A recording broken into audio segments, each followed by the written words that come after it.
Boa noite a todos. Boa noite. Quero agradecer a presença de todos vocês, em especial a presidente Viana, o Renzo também, pelo apoio de sempre, o convite do Cresce, que para mim é sempre um grande prazer, porque eu recebo muito carinho de todos vocês, e aqueles também que estão nos acompanhando pela TV Cresce.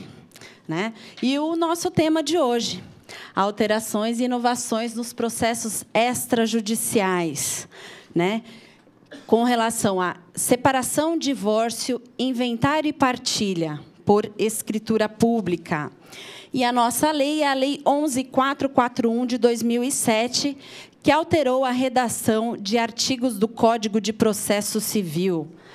Antes da promulgação dessa lei, os inventários, separações e divórcios só eram possíveis pela via judicial.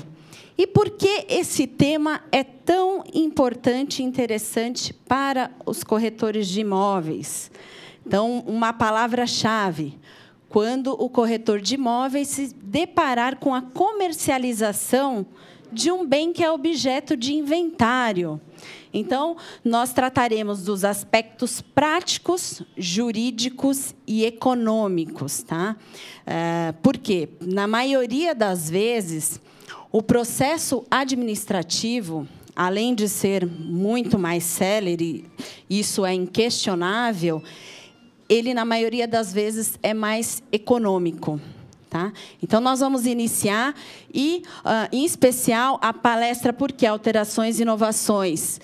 Porque tivemos uma alteração recente nas normas de serviço da Corregedoria dos Serviços Extrajudiciais, nos autorizando a fazer alguns atos que, até março de 2013, com essa alteração, ainda não eram possíveis. É o que eu vou passar para vocês nesta noite. Vamos iniciar. Então, com o conceito do que seria inventário. A nossa primeira abordagem é o conceito de inventário. O que seria inventário? Quando há necessidade de realização de inventário e partilha.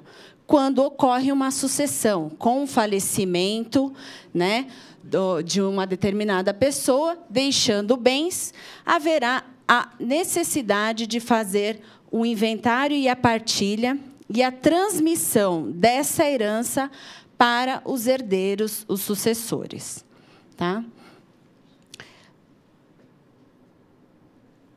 Inventário: a apuração do patrimônio do falecido e identificação dos bens. A sucessão ocorre com a morte. É o momento em que há a transmissão dos bens do falecido para os herdeiros.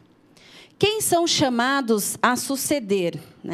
Sempre nós temos os filhos, mas temos algumas questões especiais que o artigo 1829 do Código Civil nos detalha quem são os chamados a suceder. Então, em primeira linha, são os descendentes, filhos e netos, ou bisnetos. Então, toda a classe de descendência, em primeiro lugar. Em segundo lugar, na falta de descendentes, são os ascendentes, pai, mãe, avós. Em terceiro lugar, na falta de ascendentes e descendentes, ao cônjuge sobrevivente. Aqui eu vou abrir um parênteses, porque nós temos uma importante informação.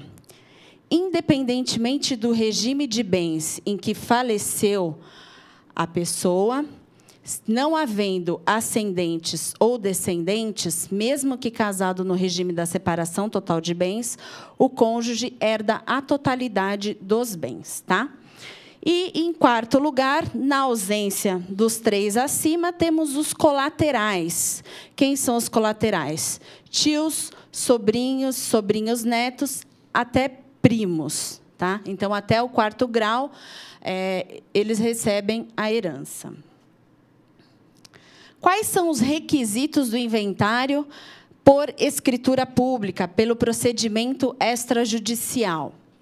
Em primeiro lugar, a ausência de testamento. Então, aqui já temos a primeira inovação desse provimento 40 de 2012 da Corregedoria Geral da Justiça, aqui no Estado de São Paulo, que autoriza aos tabeliães de notas lavrar escrituras de inventário quando há um testamento nulo, caduco ou revogado. O que quer dizer? Um exemplo prático. O falecido deixou um testamento deixando a parte disponível para a sua esposa.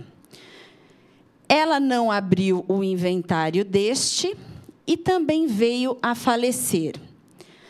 Os filhos procuram o cartório ou o advogado para a realização do inventário e tem a acusação por uma certidão do Colégio do Notarial de que há um testamento. No conteúdo desse testamento consta que o beneficiário, no caso, a esposa, a beneficiária também faleceu. Então, neste caso, o testamento é caduco ou nulo. Por quê? Porque o beneficiário já não existe mais. Então, neste caso, a partilha e a herança vai para os herdeiros filhos. Tá? Segundo requisito, que todos os herdeiros sejam maiores e capazes. Maiores, 18 anos, absolutamente capazes. Só que aqui nós temos a possibilidade de emancipação daqueles com 16 anos de idade, entre 16 e 18 incompletos. Então, neste caso, a possibilidade de escritura de emancipação pelo pai, né, o cônjuge sobrevivo, para que haja a possibilidade de se realizar o inventário por escritura pública. Por quê? Quando há menores, o meu procedimento, obrigatoriamente, tem que se dar pela via judicial. E o terceiro requisito, consenso entre as partes. Então, tem que haver um acordo entre os herdeiros, entre o cônjuge sobrevivo, para que seja possível a realização do inventário por escritura pública. Quando há litígio, obviamente, eu tenho que recorrer à via judicial para sanar esse litígio. Em quarto, obrigatória a presença de advogado, tá? Que, em alguns casos, as pessoas procuram diretamente o cartório e não sabem que há a obrigatoriedade do advogado que acompanha, assiste o ato e assina também a escritura pública. Quais são os prazos para a realização do inventário por escritura pública? O nosso Código de Processo Civil, no artigo 983, estabelece um prazo pela via judicial de 60 dias.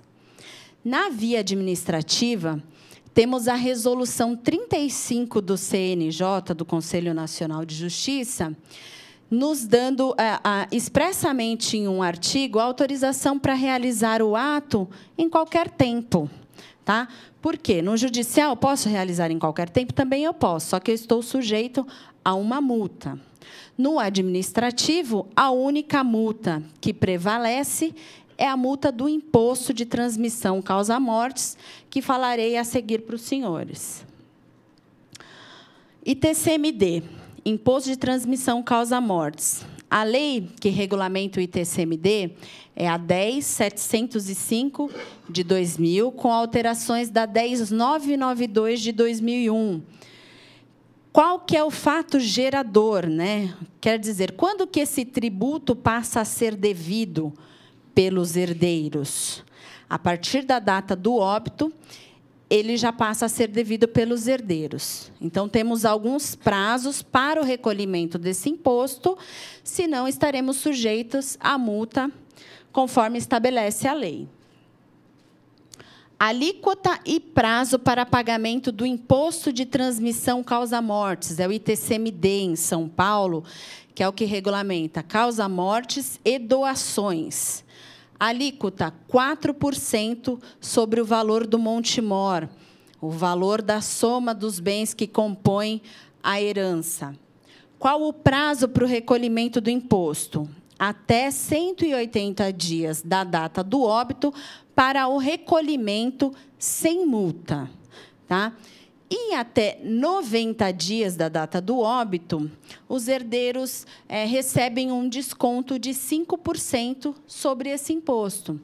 Então, na maioria dos casos, quando o inventário é feito por escritura pública, é possível que eles aproveitem esse desconto de 5%. Tá? Então, até 90 dias tem desconto e até 180 dias o recolhimento é realizado sem a multa. A partir de 180 dias, é feito o recolhimento com multa de 20% e ainda uma correção monetária mensal. Tá? A partir de 180 dias. Até 180 dias, é recolhido sem multa. A partir do dia seguinte, já é feito um recolhimento com a multa e o próprio sistema de declaração da Fazenda Estadual de São Paulo já faz o cálculo automaticamente no momento da emissão das guias. Há hipóteses de isenção para o recolhimento desse imposto, mas temos que cumprir alguns requisitos para gozar desse desconto. Quais seriam? O artigo 6º da lei, que regulamenta o ITCMD, diz o seguinte, inciso 1, a linha A, imóveis urbanos, residenciais, urbanos ou rurais, cujo valor não ultrapassar 5.000 UFESPs. O valor da nossa UFESP atual é de R$ 19,37. Então, 5.000 UFESPs gira em torno de R$ 96.000. Só que, desde que seja o único imóvel transmitido e que todos os herdeiros, todos os interessados, residam neste bem e não tenham declarado outros bens, não possuam outros bens imóveis. Tá? Neste caso, eles respondem civil e criminalmente por essa declaração, de que eles residem no imóvel e não têm outros imóveis. A linha B, até 2.500 UFESPs. Tá? 2.500 UFESPs gira em torno de R$ 48.000. Ficam isentos do imposto, desde que seja o único bem transmitido, tá? Não tenha outro imóvel que compõe esse inventário, essa partilha. Se for o único bem, ele reduz para R$ 48.000 aproximadamente, são 2.500 UFESPs, só que, neste caso, os herdeiros e o cônjuge podem ter um outro imóvel. Então, ele reduz esse cálculo do imposto pela metade, mas não há essa obrigação, essa obrigatoriedade de residir no imóvel. E aí, da linha C em diante, fala de ferramentas de trabalho e depósitos bancários na linha D de até 1.000 UFESPs, né? R$ 19.370 que o falecido tenha deixado em poupança ou investimento, fique isento do imposto. E a linha E fala de quantias devidas pelo empregador ao empregado falecido. Então, são verbas rescisórias, fundo de garantia, não tem limite de valor, neste caso, fica isento do recolhimento do ITCMD. A documentação necessária para lavrar a escritura em cartório, em tabelião de notas. Primeiro, a certidão de óbito, né, em via original ou cópia autenticada, porque sempre no tabelião de notas eu tenho que fornecer documentos originais ou em cópias autenticadas para que tenha essa validade jurídica. Cópia autenticada de RG e CPF das partes e do falecido. Bom, e se eu não tenho o RG do falecido porque o óbito ocorreu há muito tempo? Existe a possibilidade de obtenção de uma segunda via, né, uma certidão expedida pelo IRGD, né, relacionada à Secretaria de Segurança Pública, para a emissão da segunda via desse RG. Com o número, é expedida essa certidão. CPF também da mesma forma, obrigatórias o CPF pelo falecido, né? Como essa lei abrange a óbitos que ocorreram mesmo antes da lei 11.441, que foi promulgada em 2007, tem alguns casos em que o falecido não tinha CPF, normalmente a mulher, porque o CPF era comum com o marido, tá? Então, é necessário, é obrigatório providenciar um CPF para o espólio. E isso é feito perante a Receita Federal do Brasil. Então, as pessoas, mas eu não posso utilizar o CPF em comum que ele tinha? Não. Por quê? Porque, pelos princípios notariais e registrais, eu tenho a obrigatoriedade de ter o CPF para cumprir a qualificação, para o registro na matrícula do imóvel e tudo mais. Certidão de casamento do falecido e dos herdeiros, expedidas a menos de 90 dias. Isso quer dizer que eu preciso solicitar uma certidão para o cartório onde eu me casei, né, no caso de herdeiro, preciso da atualização dessa certidão. Por quê? Para comprovar o meu estado civil ao tempo da morte. Tá? Então, o falecido se dizia casado, então eu tenho que atualizar essa certidão para comprovar que ele estava casado ao tempo da morte, não estava viúvo, não estava divorciado. Por isso, a necessidade da certidão atualizada. E se ele se declara solteiro? Da mesma forma, certidão de nascimento atualizada. Por quê? Porque, se ele tiver se casado, também vai constar uma averbação na certidão de nascimento. Tá? Por isso, a necessidade da certidão atualizada.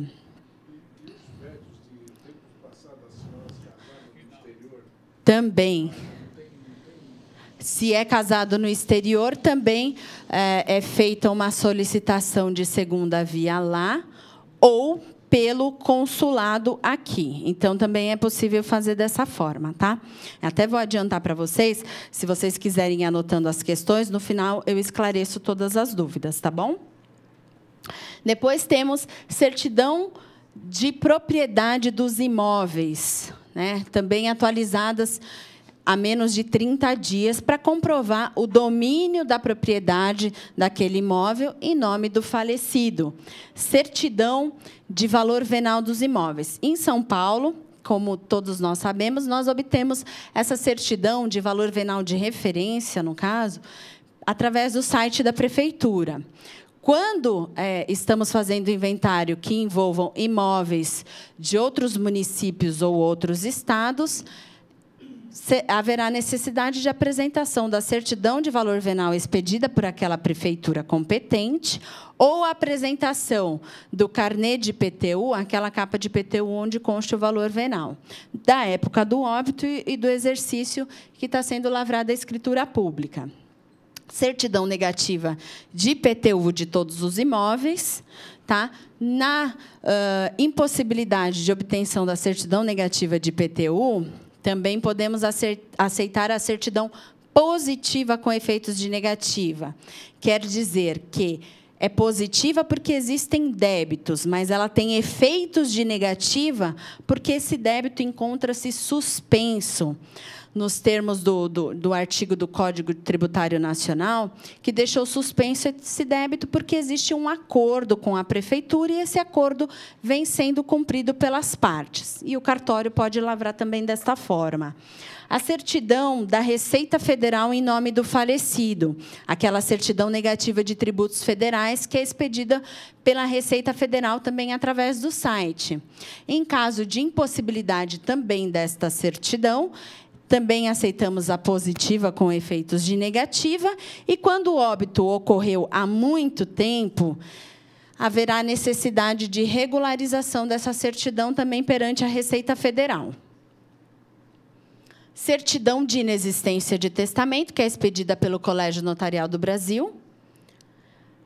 Para imóveis rurais, eu tenho que ter o cadastro do imóvel rural, que é o CCIR.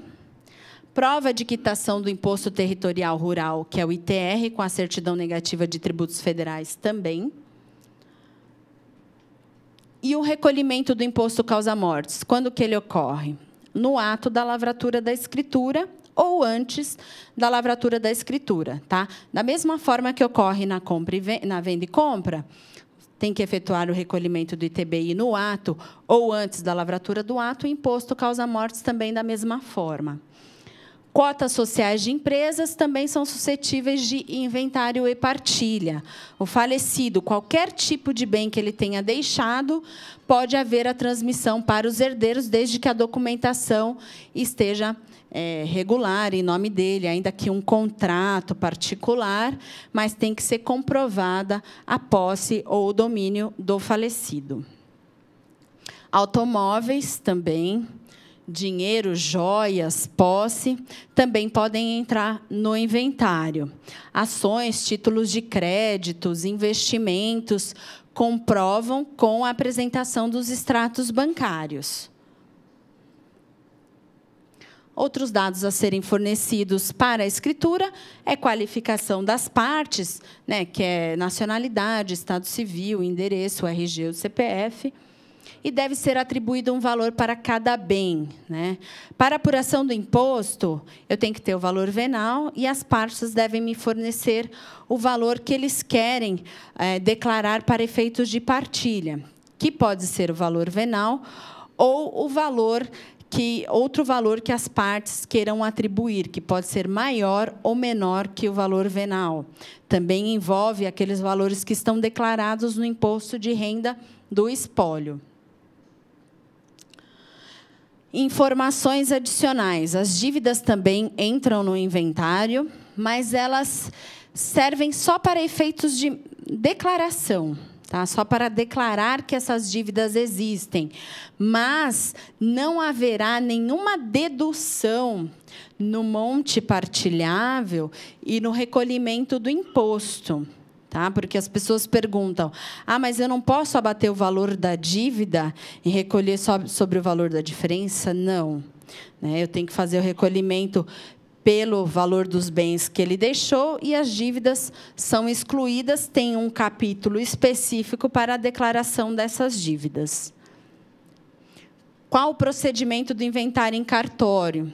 Então, as partes escolhem um advogado, procuram um escrevente, às vezes elas procuram o cartório primeiro, o cartório informa que há necessidade de um advogado, né, sendo vedado ao cartório a indicação de advogado para as partes. Né? O cartório não pode indicar um advogado para as partes.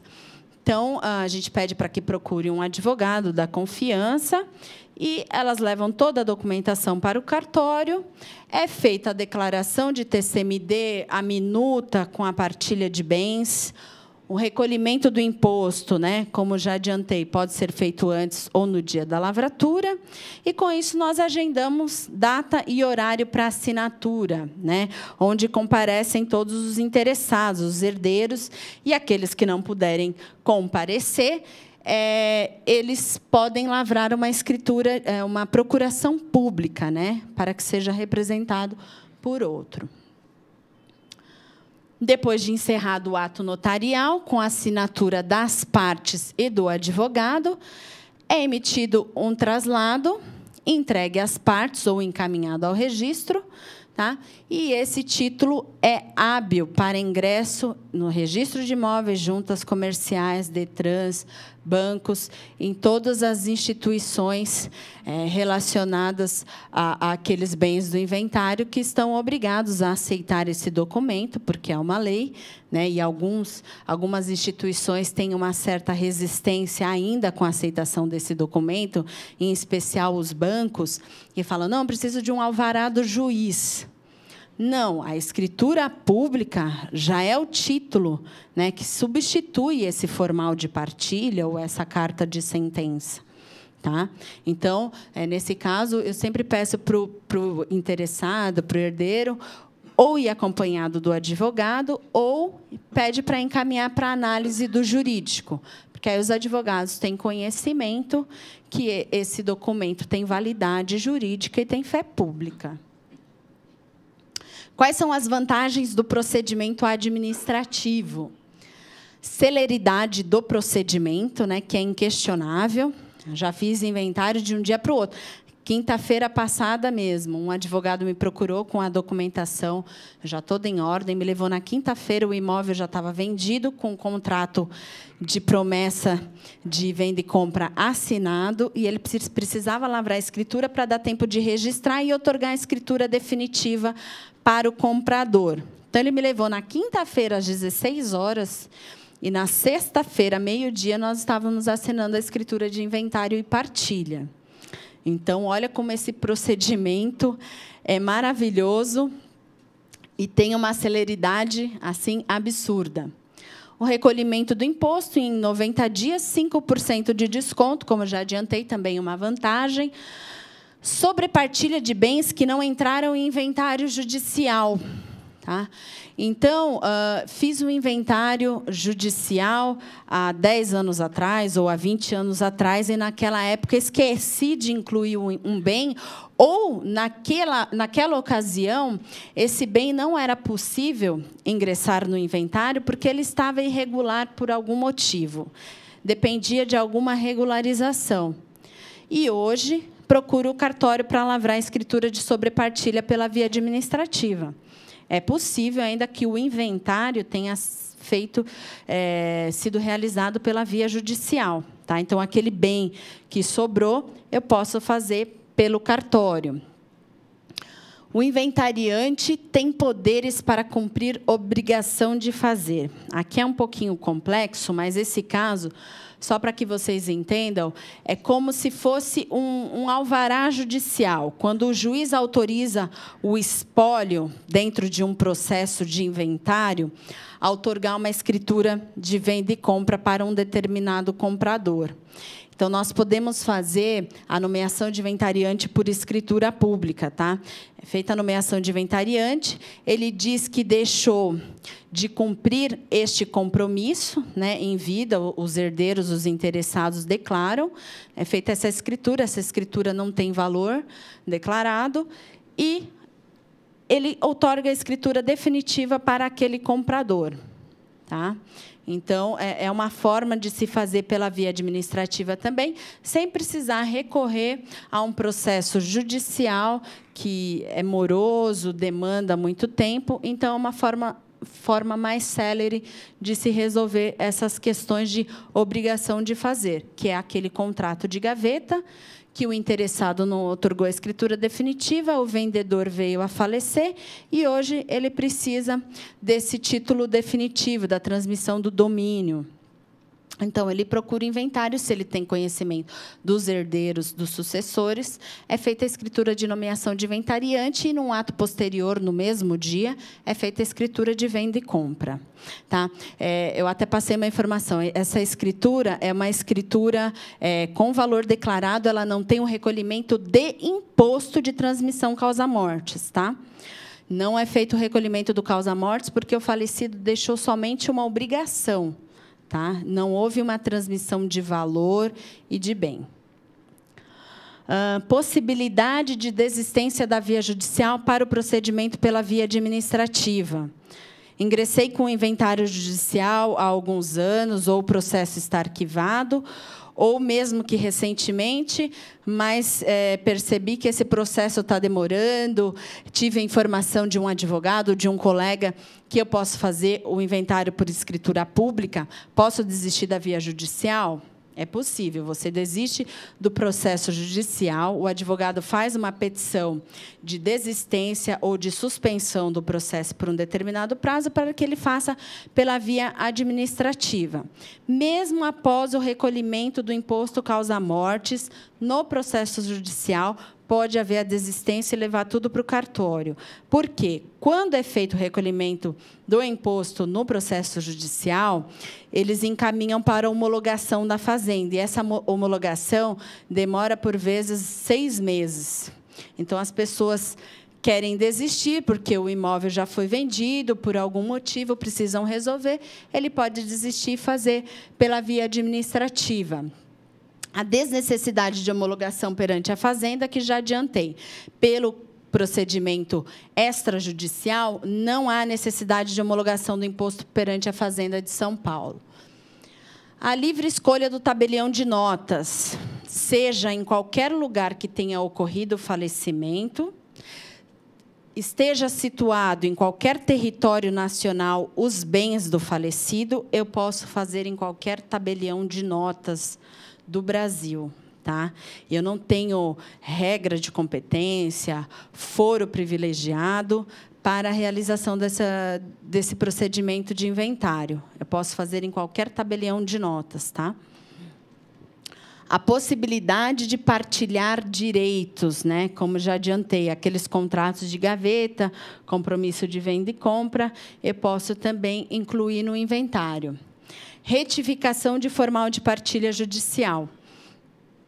Deixei um formal de partilha, eu posso fazer essa retificação de um formal de partilha judicial, também por escritura pública, para corrigir esses dados e, consequentemente, ter sucesso no registro. Reconhecimento de companheiro na escritura pública, também consta nas normas e na resolução do Conselho Nacional de Justiça expressamente.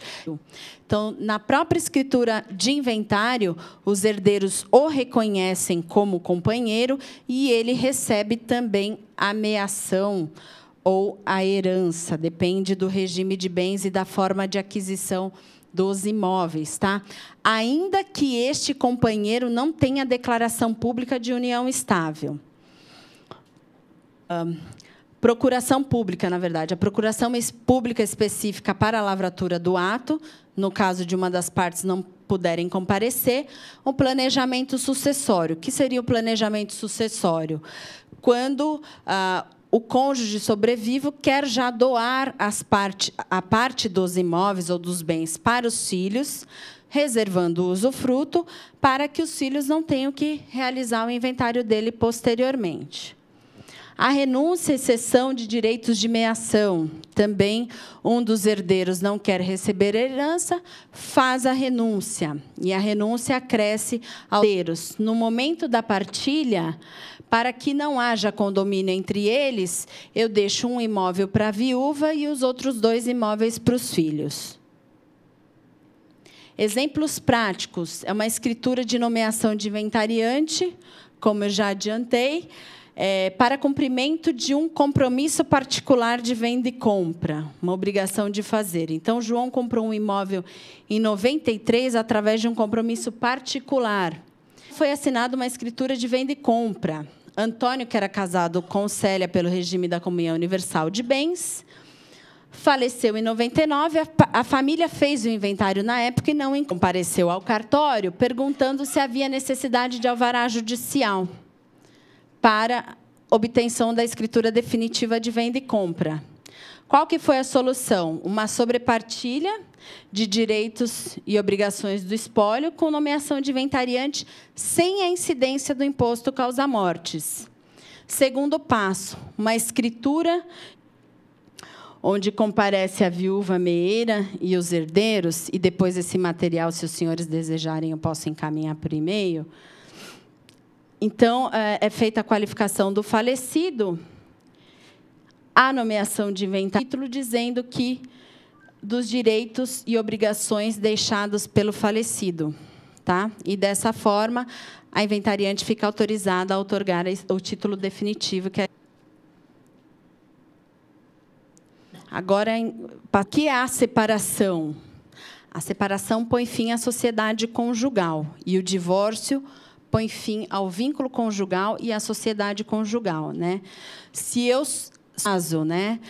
Anteriormente era 1 ano para a separação e 2 anos para o divórcio direto.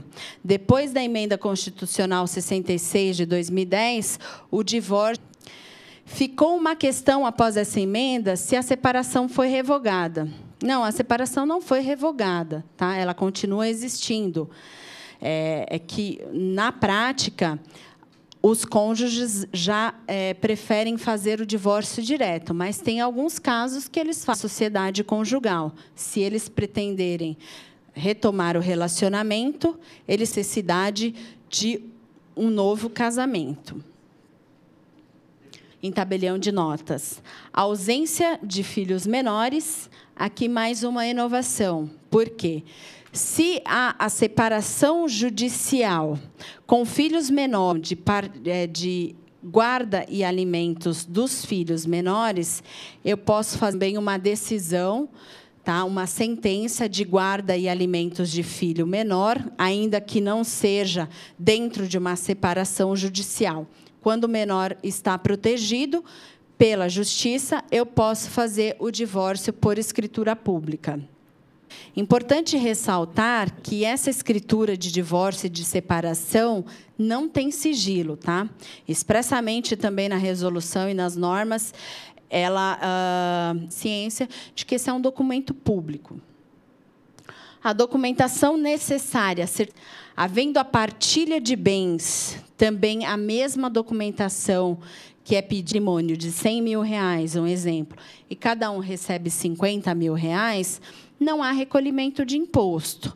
Mas, no caso de partilha desigual, quando há excesso de meação por parte de um deles, por exemplo, um divórcio de R$500 mil, um recebe R$400 mil, o outro recebe 100, houve o excesso por parte de um deles. Então, eu tenho que apurar o imposto nesse caso, que eu vou ter que declarar se ele foi a título oneroso ou gratuito. Se foi a título oneroso, São Paulo e outros municípios, mesmo que a equilíbrio da partilha, pede para que seja feito um recolhimento de 50% do valor deste bem. Esse é o entendimento somente da Prefeitura de São Paulo. Inovações e vantagens, né? A conversão da separação judicial em divórcio, mesmo quando há filhos menores, que já adiantei para os senhores. Retificação da carta de sentença, também o mesmo exemplo que eu dei no inventário. Foi realizada uma separação, um divórcio com partilha de bens pela via judicial, um procedimento judicial. Quando ingressei no registro de imóveis, tive algumas exigências e eu posso fazer essa retificação por escritura pública. Restabelecimento da sociedade conjugal por escritura pública, é o exemplo da separação. Fiz uma separação judicial ou administrativa, eu posso restabelecer o casamento por escritura pública. Reconhecimento e dissolução da união estável por escritura pública.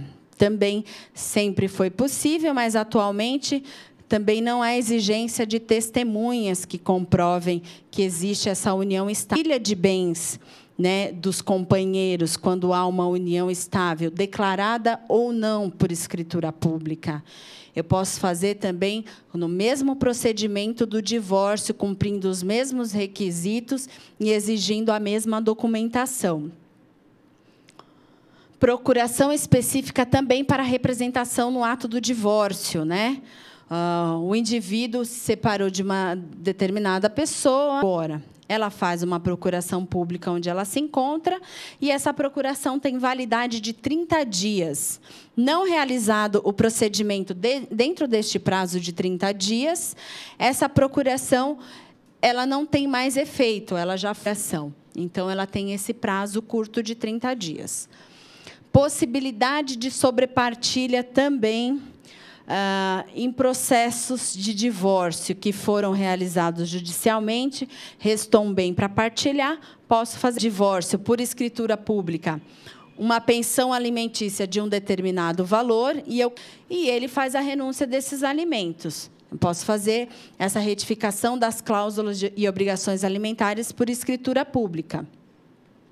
Divórcio judicial e partilha de bens administrativa. Economia financeira. E, obrigatoriamente, como tem filhos menores, deveria ser feito pela via judicial. O custo do divórcio com partilha de bens judicialmente, neste montante de 3 milhões, tem recolhimento de custas judiciais de 1.000 para esse procedimento por escritura pública. 7.900 para a advogada. Eu falei, faça o divórcio sem a partilha dos bens. E, por fim, chegamos ao fim da nossa apresentação, da palestra. Agora eu abro as perguntas e os senhores estejam à vontade para as questões. Vamos, então, fazer as perguntas. Primeiro aqui dos internautas. Atenção. Vamos fazer as perguntas primeiro dos internautas. Então, tem o Moraes de Araçatuba. Ele falou que tem um CAR da certidão de óbito, lá da Bolívia. Então, deve ter sido expedido uma certidão. Tem que haver a tradução, né? Ela tem que ser expedida lá um notário lá da Bolívia. Chegando no Brasil, é feita uma tradução pública juramentada e registrada no cartório de títulos e documentos. Público. A autenticação, essa é a minha dúvida. Hoje, a autenticação, se você levar o original, a Xerox, o servidor tem que autenticar pela lei 10.220. Pode ser feito isso?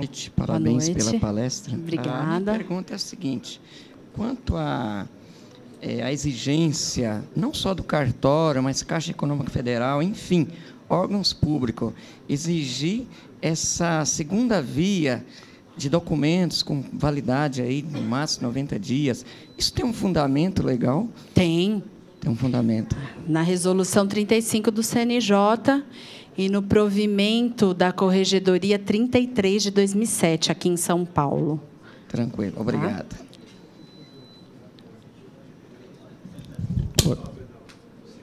Lá, e foi feito um contrato há, sei lá, 10, 20 anos atrás. Certo. Aí a pessoa morreu depois. Esse contrato tem que ser... As partes assinaram só a firma reconhecida, precisa registrar em algum cartório de títulos e documentos? Só o contrato original com a firma reconhecida. Basta só a firma reconhecida? Ok. Tá Obrigado, bom? viu? De nada.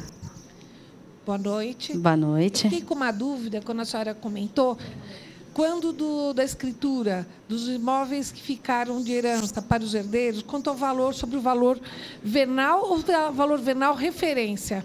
Tá. Na Prefeitura de São Paulo é o valor venal de referência. É a minha base mínima para recolhimento do imposto.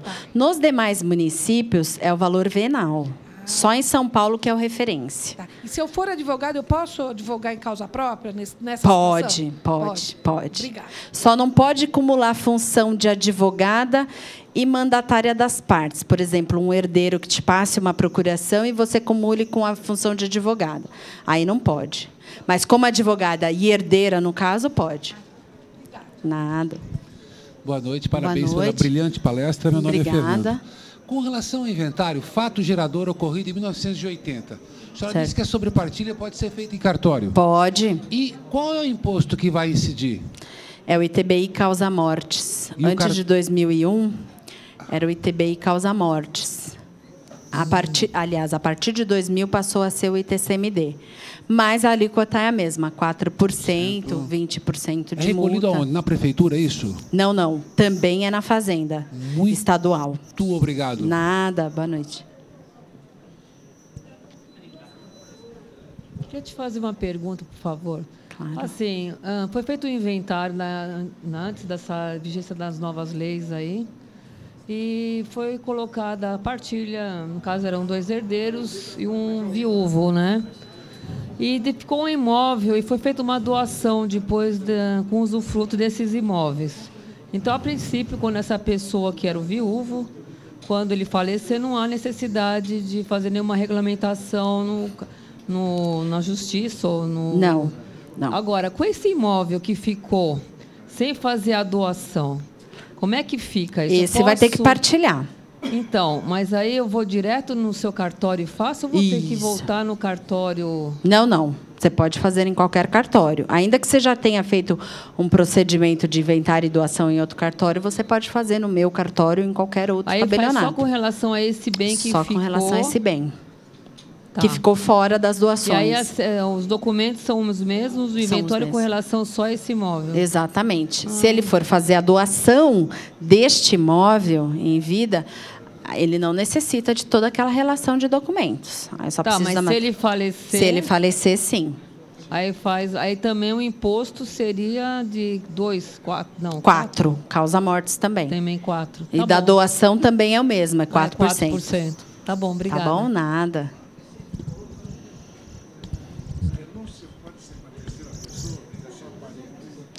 Pode ser para outra pessoa. Não é uma renúncia nesse caso, é uma cessão de direitos hereditários. Porque renúncia, eu não posso beneficiar diretamente a ninguém. Eu simplesmente digo o que não quero. Agora, a cessão eu direciono, vai para determinada pessoa.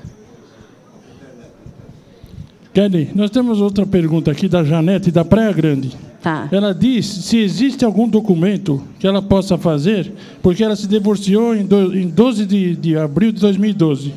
E o apartamento que mora foi financiado e ficou em nome do ex-marido. Mas tem 3 filhos.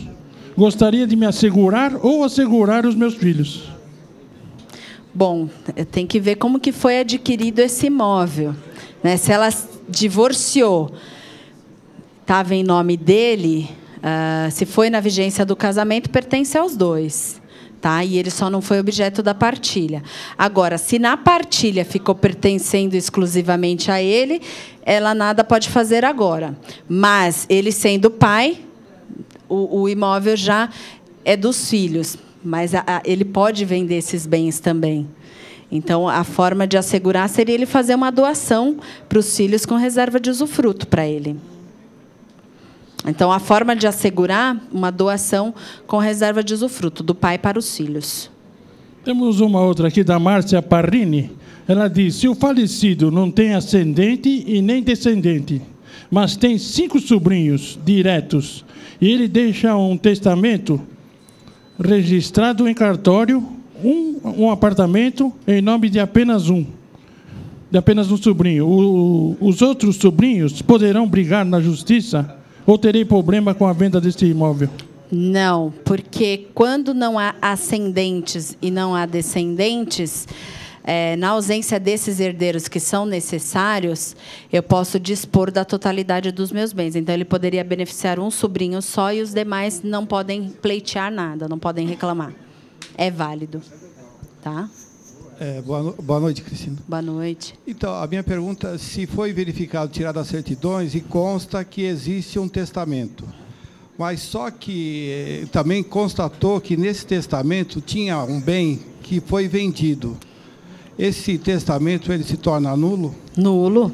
Se o bem foi vendido... Não, mas existem outros bens, né? Mas existem outros que não foram elencados no testamento? Não, que estão também no testamento. Se estão, ele vai ter que ser cumprido. Vai ter que ser cumprido, considerado que está... A não ser que todos esses bens já tivessem sido vendidos. Tá ok. Tá bom? Outra pergunta, você disse que aqui em São Paulo, leva em consideração o valor básico, base, né, para cálculo, se caso não estiver imposto de renda declarado, né, o bem, seria o valor de referência. De referência do imóvel.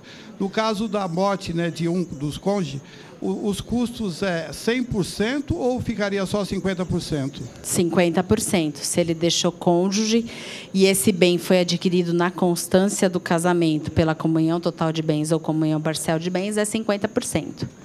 E a última, doutora, o custo de honorários advocatícios sobre o inventário. Hoje existe um padrão de cobrança em cima do valor? Então, a OAB não regulamentou para o procedimento administrativo. Mantém o mínimo de 6% para o valor do Montemor. 6%? Mas, na prática, os advogados têm cobrado um percentual menor, porque o procedimento... Mas quando você fala esse 6% sobre o total dos bens, incluso os custos, as taxas, os emolumentos ou a parte? Não, não. Ele seria só honorários? A parte, só honorários. Mas, na prática, eles não têm cobrado os 6%. A maioria não tem cobrado. Ok. Tá? Obrigado. Boa noite. Não. Eles têm cobrado menos. A não ser quando é uma coisa muito complexa, tem muitos imóveis, muitos herdeiros, aí faz jus aos 6%. Boa noite, doutora. Boa noite. Meus parabéns pela apresentação. A minha dúvida é a seguinte, com relação, no caso do falecimento, né, da pessoa que tem a herança, se os familiares não reunir recursos suficientes para fazer o pagamento do imposto, como é que fica? Então, ele pode pedir um parcelamento na fazenda, só que ele só pode lavrar a escritura pública de inventário depois que ele terminar de pagar o parcelamento. Mas existe a possibilidade de parcelamento perante a fazenda estadual. Não, aí você perde o desconto. Tá. Tá? Nada. Boa noite. Boa noite. Muito obrigado pela sua presença, né? Obrigada. É a segunda, né? Ou É a segunda. É a segunda. Segunda. Eu sou o Jaime Jorge e falta alguma coisa que parece que você não comentou. É o seguinte, no caso de uma doação, eu tenho meus filhos, faço uma doação em vida com usufrutos. Certo. Os meus filhos também têm filhos. No caso de falecimento desse meu filho ou filha, e havendo meus netos herdeiros, eu posso retornar à posse da doação feita a essa minha filha falecida? Se essa doação tiver cláusula expressa de reversão, desculpa. Cláusula de reversão é o seguinte: se o herdeiro, se o seu filho vier a falecer, que é o donatário, que volte ao seu patrimônio se ele falecer antes de você. Exato. Só com cláusula de reversão. Tem que constar... Tem que constar expressamente, vai ter uma averbação na matrícula do imóvel. Reversão. Tem que estar na redação a reversão. Reversão, expressamente. É isso que eu estava na minha dúvida. Como é que poderia acontecer isso? Porque às vezes o filho falece antes filho é dos pais. competente, os netos já não. Então, exatamente. Aí inclui cláusula de acrescer. Aí retorna, né? Retorna. Muito obrigado. Assim como no usufruto também há cláusula de crescer. Quando tem usufruto para o casal, um falece, a totalidade fica para o sobrevivente. Certo. Tá? Ao invés de ficar 50% só do usufruto, aquele cônjuge que faleceu acresce a parte dele ao cônjuge sobrevivo. No caso haver a esposa também, ela fica na totalidade do bem, né? Isso no também. Retorno, no do retorno. Na reversão, né? Também. Tá, obrigado, hein? Tudo bom. Nada. Boa noite. Tudo bem? Boa noite. Eu assisti uma palestra de um ministro na PGE que ele fez voltar uma matrícula de 93 anos. Como? Aí todos os procuradores levantaram e falaram: peraí, eu sou comprador de boa-fé. Não, só se enfiar então. Eu sou comprador de boa-fé. Aí ele fez um triângulo no quadro e falou: primeiro devedor, segundo credor e terceiro comprador de boa-fé. O que você me fala disso? Porque o advogado não deixou prescrever, ficou sempre procurando bens do devedor. E achou, depois de 90, achou um bem. Como é que pode isso? Então isso significa que o registro não é absoluto. Não, aí nesse caso, 93 anos, sinceramente, eu nunca vi. Eu não sei como estão os processos, porque a minha área está voltada totalmente para o administrativo e o extrajudicial. Certo. Mas eu imagino que se você deu andamento no processo durante todo esse curso, que é muito difícil, porque normalmente vai para o arquivo, e a outra parte alega a prescrição, ele deve ter deve ter movimentado esse processo durante os anos. Só que eu acho que de repente pode ter uma falha aí do advogado desse adquirente de boa-fé que não alegou essa prescrição. E aí passou o prazo e não tinha mais o que fazer.